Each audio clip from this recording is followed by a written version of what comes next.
much of your time. We want to speak about living creatures. And I've been telling you that we are living in end time, we are living in difficult times, we are living in afflicted times. So our attitude towards God, it has to change. Our attitude towards life, it has to change. Everything has changed, and we must adjust to the change that we are in. So let's open our Bibles to the book of Revelation as well as Ezekiel. We want to read the book of Revelation, chapter 4, from subsection 1, and the book of Ezekiel, chapter 1, subsection 10. So we are going to start with Ezekiel. Let's start with Ezekiel.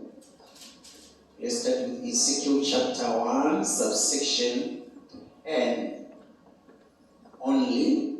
Then we will read Revelation, chapter 4, from subsection 1 to 7.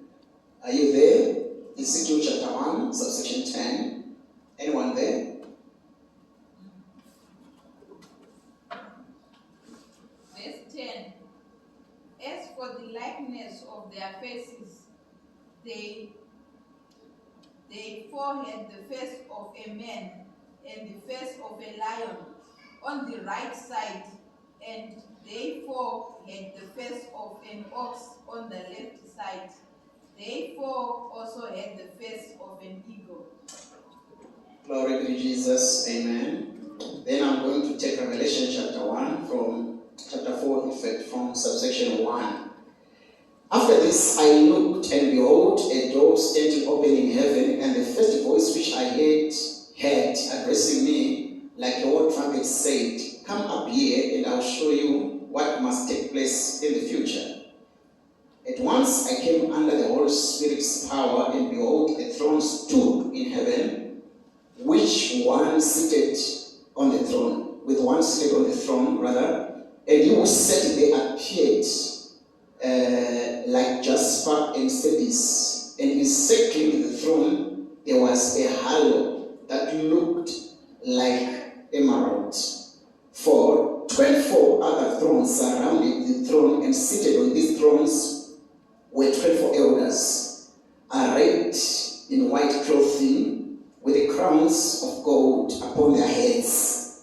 Out from the throne came flashes of lightning and rumblings and peals of thunder, and in front of the throne 7 blazing torches burned, which are the 7 spirits of God. And in front of the throne there was also what looked like a transparent glassy sea, as if of crystal. And around the throne, in the center at each side of the throne, were 4 living creatures, who were full of eyes in front and behind, with intelligence so as to what is before and at the rear of them 7. That gives now a description of what we are going to be tackling this afternoon. The first living creature was like lion. Come on, somebody shout lion. Lion. The first living creature was like what? A lion. The second living creature like an ox or a calf. Somebody shout ox. Ox. The third living creature had the face of a man. Somebody shout man. Man. And the fourth living creature like flying eagle. May the good Lord bless the reading of His word. Amen. Glory be to Jesus. Amen. Hallelujah. As John is starting, he's saying, after this I looked, and behold, a door standing open in heaven. So the word behold, it means look carefully, which means I looked carefully, and a door standing open in heaven, which means when you are in the spirit, you must look carefully, because you can miss some things. And he continued to say, and the first voice which I heard addressing me like a war trumpet said, "Come up here." He's already in heaven, but he is being told to come up hither, which means in the dimension of God, the spiritual dimensions, dimensions which are within the dimensions of God. John is already in the spirit, and we think that because he's in the spirit, everything is fine. He's already in the spirit, but he's saying, while I'm in the spirit, I was told to come up again. Where? In another dimension. We know and we believe that we are in heaven while we are sitting here.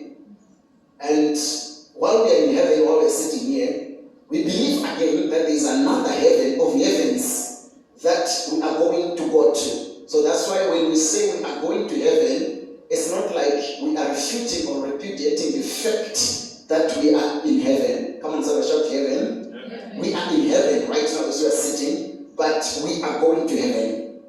We are going to be translated to heaven, which means every dimension that you are in, there is another dimension that is within a dimension that you are in. So John is saying, the man said, I will show you what must take place in the future. I have shown you what is happening, but I'm about to show you what must take place in the future. So which means the dimensions of God, I have spoken of those. The dimensions of God, they are separated in the doors. Even in our dimension, that dimension that we are in, for us to get into tomorrow, there is a door that you must cross. Sometimes you cannot touch it, you cannot see it, but you must know that there are doors. And I told you that you must have intelligence or the right keys for you to access where you want to access. If I want to access revelation, the door that I must break and get through is the door called worship. You can never get revelation if you're not a person of worship. Are we together? If I want to prosper, I must know that there is a door that is called giving. That I must, bulldoze. Then I get to where I'm supposed to get in. Are we together? Amen. If I want to get into the knowledge of God, I must be a person of prayer. So life is separated in the doors. That's why when they are coming from Egypt, they are going to Canaan, they had to pass through different doors. And the first door that they had to pass through was called Red Sea. It was not just a sea, but it was a door. Anything that separates you from where you're supposed to go to, it's a door. And there are other doors that you have to use keys, but some other doors you must break them to get to another level. That's why Psalms 24 verse 7, he said, lift up your heads, O you gates, and be lifted up, you everlasting doors, that the King of glory may come in. Which means if this door had not been supplanted, the King of glory was not going to pass and he was not going to enter. Are we together? So you must know the key to use if you want to get to another level. Somebody shout another level. So John is saying, I saw a door that was standing open in heaven. So the advantage of being in heavenly places, doors are opened. You can just enter, but he's saying, I saw a door. In your life, between you and your breakthrough, there is a door. You got to have revelation to discern that door, and it means it has to be broken. It has to be broken. The challenge of opening a door with a key in the spirit is that after you cross over to the other side, there are decadents that can close the door, and your children will not cross over. But if you break the door, it means your generation, it will pass with you. That's why he said, lift up your heads, all your gates, and be lifted up, you everlasting doors, that the King of glory may come in. Which means as Jesus comes in as the firstborn among all creation, I and you will be in a position to pass without any hindrance, without any limitation. Are we together? So John now is giving us a description. Ezekiel again gave us a description of the 4 living creatures. And if you want to understand more about them, you read from verse 10 to the last verse. You understand that Ezekiel is telling us that these 4 living creatures, they've got wings. And they've got 6 wings. They fly with those wings. And when they flap the wings, there is a resulting sound like water. He's telling us again that they've got ice all over. So when you're going to go to heaven, you must be a person that's bold, because some of the things that are going to see there, they are going to be frightening to you. Because these creatures, they have wings, they've got eyes. All over the body, they've got eyes. And Ezekiel is saying, when I looked at them, I realized that they are different faces. And the first creature had a face like of a lion. And he's saying the second one had a face like of an ox. The third one, the face was like of a man. And the fourth one, the face was like of a flying eagle.